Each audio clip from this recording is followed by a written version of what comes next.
Hello students, मैं हूं doctor Manoj Pahuja, आपका मेडिकल एंट्री टेस्ट इंस्ट्रक्टर। उम्मीद करता हूं आप लोग खैर खैरियत से होंगे। स्टूडेंट्स, आप जानते हैं कि हमने लॉजिकल रीजनिंग के एमसीक्यूज की प्रैक्टिस का आगाज किया हुआ है। आज हमने एक नया टॉपिक शुरू करना है जो कि है लॉजिकल प्रॉब्लम्स। लॉजिकल प्रॉब्लम्स कैसे क्वेश्चंस होते हैं, इन्हें सॉल्व कैसे करना है, कौन सी टेक्निक अप्लाई करनी है, आज हमने ये सीखना है। देखने में लॉजिकल प्रॉब्लम्स के जो एमसीक्यूज है वो आपके दिमाग को उलझा सकते हैं, लेकिन मेरी जिम्मेदारी यही है कि आपके उलझते हुए दिमाग को एक ऐसी टेक्निक बताऊं जिससे बड़े आराम से आप इन क्वेश्चंस को क्रैक करने के काबिल हो जाएं। लेकिन उससे पहले आपको ये पता होना चाहिए कि लॉजिकल प्रॉब्लम्स आखिर होते कैसे क्वेश्चंस हैं। आइए चेक कर लेते हैं। लॉजिकल प्रॉब्लम्स में हमेशा आपको 3 स्टेटमेंट्स मिलेंगी।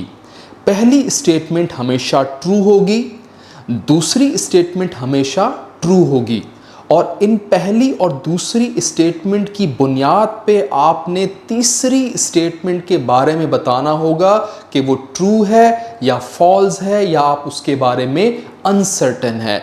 मतलब ये है कि जो पहली 2 स्टेटमेंट्स हैं उनको आपने सही अंदाज में समझना और परखना है।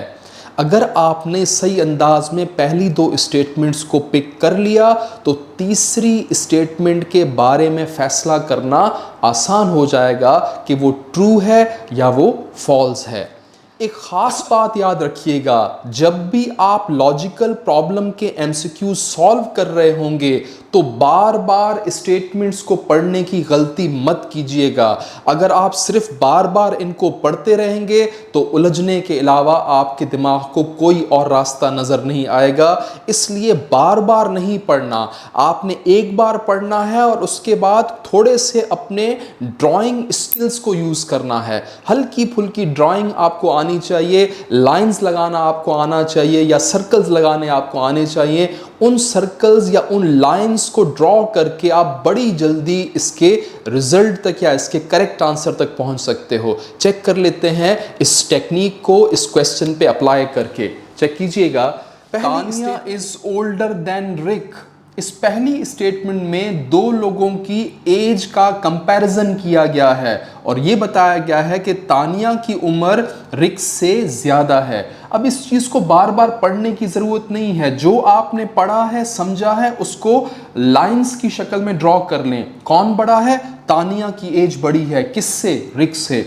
तो जिसकी एज बड़ी है उसके लिए मैं एक लंबी लाइन यहाँ पे ड्रॉ कर रहा हूँ। इसके ऊपर मैं कैपिटल T लिख रहा हूँ जो कि तानिया को रिप्रेजेंट कर रहा है, और जिसकी एज छोटी है उसके लिए मैं छोटी लाइन लगा रहा हूँ जो कि है रिक के लिए।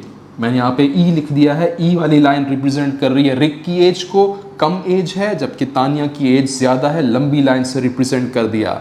इसके बाद दूसरी स्टेटमेंट आप पढ़ें, Cliff is older than Tania. अब एक नया नाम आ गया है क्लिफ। तानिया तो पुराना नाम है लेकिन क्लिफ एक नया नाम है और इसके बारे में बताया जा रहा है क्लिफ की एज जो है वो तानिया से भी ज़्यादा है। तो आप एक और लंबी लाइन लगाएंगे जो कि तानिया वाली लाइन से भी ऊपर जानी चाहिए, क्योंकि जो क्लिफ की एज है वो तानिया से भी ज़्यादा है। तो ये आपने 2 स्टेटमेंट्स को बड़ा ही क्लियरली अपने पास फौरन ही ड्रॉ कर लिया, कोई इसमें टाइम नहीं लगा। स्टेटमेंट को समझा, साथ साथ ड्राइंग करते जाएं। अब यहाँ से आपको क्लियर हो जाना चाहिए कि उम्र में सबसे बड़ा कौन है? क्लिफ। उससे छोटा कौन है? तानिया। और सबसे छोटा कौन है? रिक। रिक यंगेस्ट है और क्लिफ जो है वो ओल्डेस्ट है। ये आपने कंपैरिजन कर लिया। अब अपनी इस इंफॉर्मेशन को आपने अप्लाई करना है तीसरी स्टेटमेंट पे। तीसरी स्टेटमेंट है रिक इज ओल्डर देन क्लिफ। क्या ये ट्रू है? बिल्कुल भी नहीं। हमने साफ साफ देख लिया कि रिक सबसे छोटा है। यहाँ लिखा होना चाहिए था Rick is youngest of all. तो यहाँ तो ये बता रहा है कि Rick is older than the cliff. ऐसा हो ही नहीं सकता। क्लिफ सबसे ओल्डेस्ट है, उसके बाद तानिया और सबसे छोटा है रिक। इसका मतलब ये जो स्टेटमेंट है ये फॉल्स है। If the first 2 statements are true, the third statement is true. नहीं जनाब, ट्रू नहीं हो सकती क्योंकि रिक जो है सबसे छोटा है, ओल्डर नहीं हो सकता। तो फॉल्स यहाँ पर करेक्ट आंसर है। आपने क्वेश्चन क्रैक कर लिया। और कैसे क्रैक किया है आपने? थोड़ी सी ड्राइंग करके लाइन पढ़ो, स्टेटमेंट पढ़ो, ड्रॉ करते जाओ, जो भी आपको नॉलेज मिल रही है उसकी बुनियाद पे कंपैरिजन करो और तीसरी स्टेटमेंट का फैसला कर लो। तो आपने क्वेश्चन क्रैक कर लिया है, इसको आप नोट कर लीजिएगा।